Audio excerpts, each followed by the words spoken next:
All right, welcome back to 656 Sports and Things. My name's Nathan. This is essentially the quick recap of what happened on AEW Dynamite, aka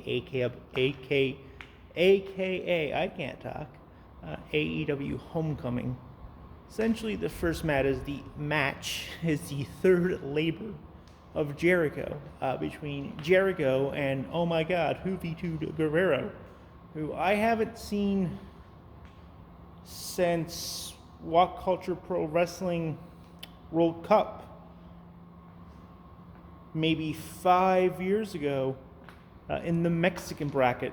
And before that, it was SmackDown when he was in the Mexicals with Juventud, Psicosis, and Super Crazy. Yeah, that was a while ago. Uh, I mean, there were some parts where it was a little bit sloppy. Maybe it was, Juventud who was just nervous. This is probably the biggest stage he's been on since getting his WWE release.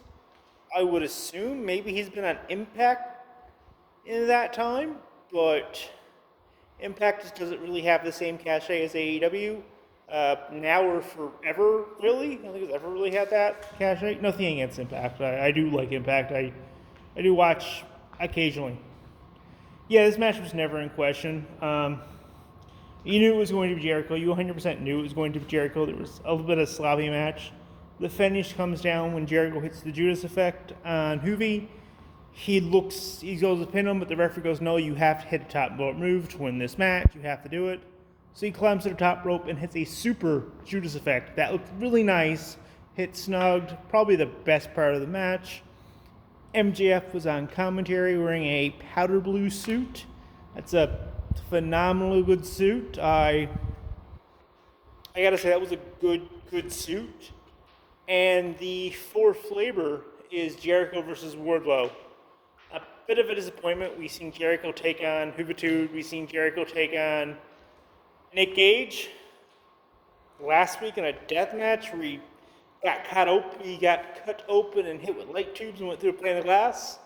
And your fourth labor is Wardlow. Maybe should have kept the Nick Gage thing till the last labor. But let's not get nitpicky. It was good to see Juvi. Maybe it was a scheduling thing.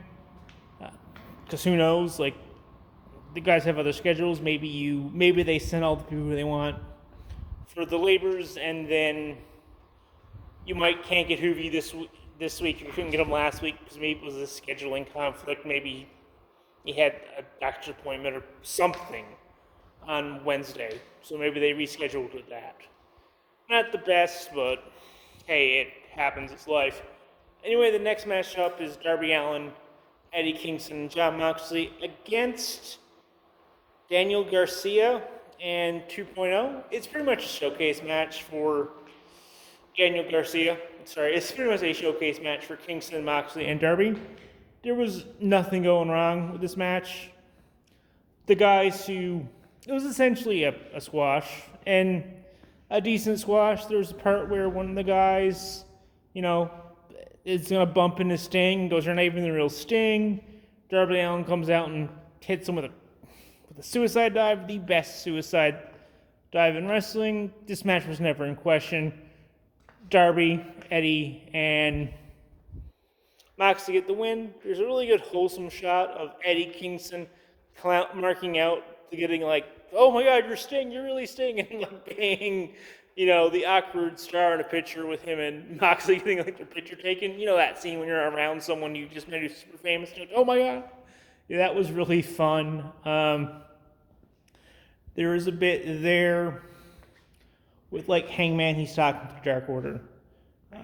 And it was like, just because he lost last week, now he can't get a title shot against Omega at All Out, and the Dark Order also can't challenge the Bucks for their tag titles. So that happens. Like, the Dark Order was like, hey, Adam Marie, you're a friend. What happened? Yeah, you lost, but shit happens type thing.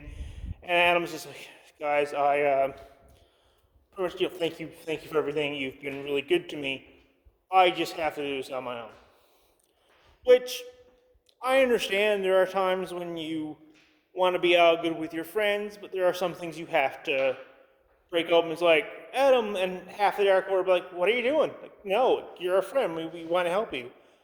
And Stu Grayson and even when it was like, no, guys, we want to be Adam's friend. We have to let him do this on his own. He needs a space. He needs to do it on himself. It's something he's dealing with. Let's just deal with that. That was really good. There's a match with the Blade and Christian Cage. Christian Cage gets the win. It was never really in doubt. I don't need to see Christian Cage and the Blade ever again. The Blade's a good wrestler. I just don't need to see Christian Cage do this. They were planting seeds of Christian Cage getting the title shot at All Out. I'm okay with that. I know he's not going to win because he's Christian Cage. Nothing against Christian Cage. Good wrestler. Good, solid guy to have around. Probably if you move him down to that TNT spot, he's going to run there. That would be really cool. But as far as do I need to see him beat Kenny Omega? No. No, I don't. That was really good. Christian Cage says, you know what? I'm going to be good, better than good. I'm going to be elite. And at the next week's show, he's going to have something to do with Omega.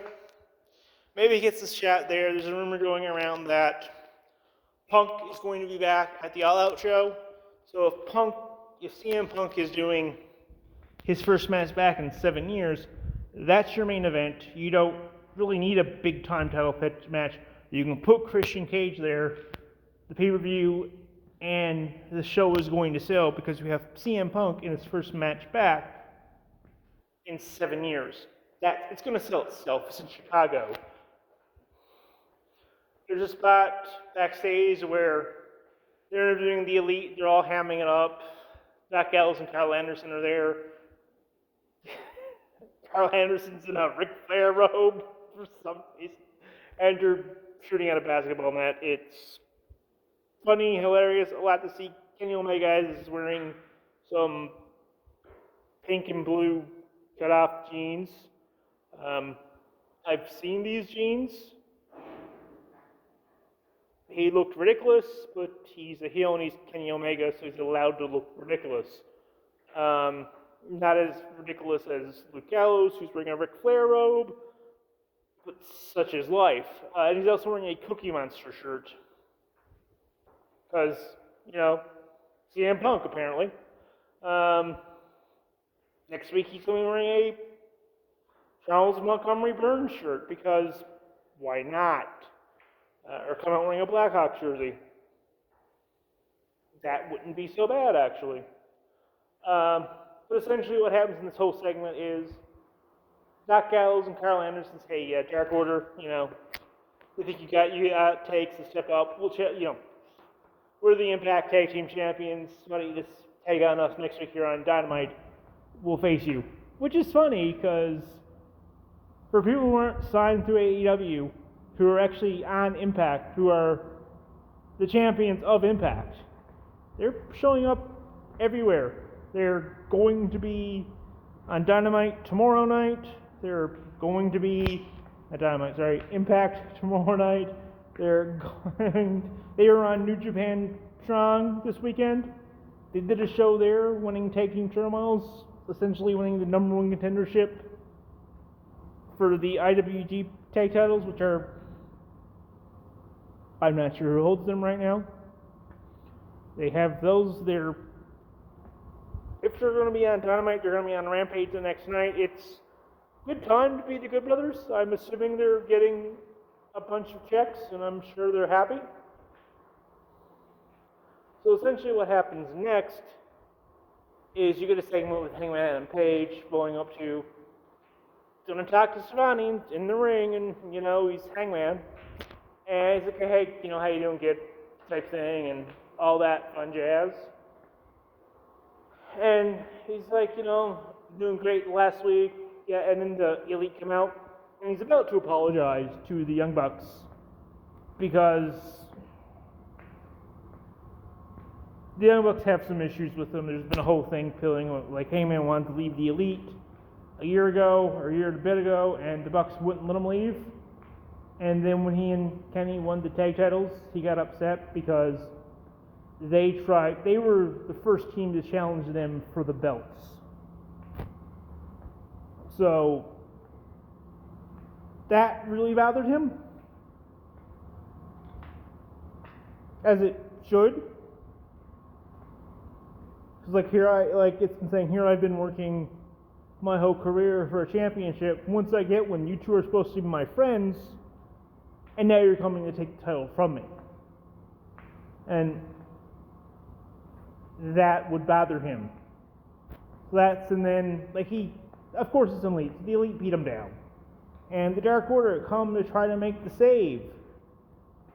But there's some young Dark Order, just 5 runs out trying to be out. No, it's Kenny, it's our friend, we gotta help him, he's getting beat up. And Evil and Integration, who have been a tag team for the longest, they used to be the Super Smash Brothers, are like, no, get them back. This is, we got to make sure that Hangman doesn't want us to help him. Put him back, let him help himself. And of course he gets beat up. Frankie Kazarian, who doesn't really care about Hangman, certain issue, doesn't really care so much about that. He just wants to beat up the Elite because the Elite are the reason he's not in the tag team with Christopher Daniels right now, and possibly why Christopher Daniels is retired right now. He's been having issues with the Elite, instead of going by the Elite Hunter. He comes out, he gets beat up, but the Elite leave. Then, we do get a NWA Women's title first number 1 contender between the Bunny Alley and Legit Layla Hurst. Legit Layla Hurst wins with an arm breaker. It's really great because he gets it on and then they make her fight for it, which is really cool. Camilla's in the crowd. At the end, we get a really interesting contrast with Camilla being 6'9" and in heels, and Layla Hurst being 5'11". You get that size comparison. That was really good. We get some Britt Baker being Britt Baker. But the main event is Cody Rhodes taking on Malachi Black. And this match, Cody got beat. Wasn't even close. Every time Cody went for another move, Malachi got out, so he couldn't mount any offense. It's the point where Cody's going to the top rope. Malachi runs at him, kicks him. Cody just falls to the table. The table, where the timekeeper keeps the stuff, and you have all that fun jazz, and you kick him, and Cody goes flying. Malachi puts him back in the ring and hits him with the Black Mass and wins him in roughly 3 minutes. Puts his foot on him and pins him. Doesn't even pin him, covers him with his foot. And everyone's like, Cody got his ass beat, essentially. Malachi just beat the shit out of him. And then Tony gets into the ring, Schiavone, and he goes, Cody, what happened? He's like, you know what, because he's getting checked on by the doctor, because AEW does a thing where they bring doctors in, which makes sense. If you're going to get beat badly, you want to see a doctor. They bring him in, he's going through the crutch, and he's like, it's been great since I've been here. 2 years, we started something that no one thought. He's giving this really impassionate promo. It sounds like he's going to retire. It's the classic I am going to retire promo. The Undertaker did this with Randy Orton. When The Undertaker was winding down his career, this was the American Badass Undertaker, the beginning of the Big Evil Undertaker again. But he comes out and says, I'm going to retire, yada, yada, yada. And Malachi's like, no. Malachi comes out with the crutch, hits him with that, and that's how we go off the air. Now, the funny thing is maybe Cody's like, I've got beat, I'm done. This guy comes in, his first match in, beats me in under 5 minutes. Maybe it's time for me to walk away. But then you think, he does have a baby, he's doing some other shows, he does have that outside interest. But maybe Malachi's like, no, I'm not going to let you retire. You can say now, if you retire, well, you didn't beat me at my best. I was going to retire at the end of the year. My career was done. I had a kid on the way. I was thinking about settling down. So that can happen. But no, he comes out, he beats him again. So now, when Cody comes back, if he does, his feud is, oh, you're Malachi Black. You beat me and put me in the hospital for 6 months, 9 months, maybe even a year, probably not that long. And like, no, I'm beating you. And what will be really good if Malachi by then has the title. And what would be cool if Cody comes back and doesn't even acknowledge him. So Malachi's put him on the shelf for 6 months to a year. Cody doesn't even acknowledge him. But in that time, Malachi is now your champion. Malachi is the guy who beats Hangman after Hangman beats Omega. Malachi is that guy who just lays waste to everyone. And Cody doesn't acknowledge him. Doesn't even pay him any mind. You know, we all saw what happened when I left. I'm back now. And you know what? It's that. Because right now, Cody can't challenge for the AEW World title. So what would happen then is Malachi is upset because he's not acknowledged. You're not paying any money. I put you on the shelf. You're not going to let me know? You come up to me? You don't have any beef with me? And maybe Cody gets a title shot by Malachi kicking Brandy in the head. Legitimate. That's my wife, that's my mother and my child, and that's how Cody gets his way back into a title shot. You could do the same thing with MJF if you wanted to. Anyway, let me know what you guys think down below. Make sure to like and subscribe, and you all have a great rest of your day. Bye.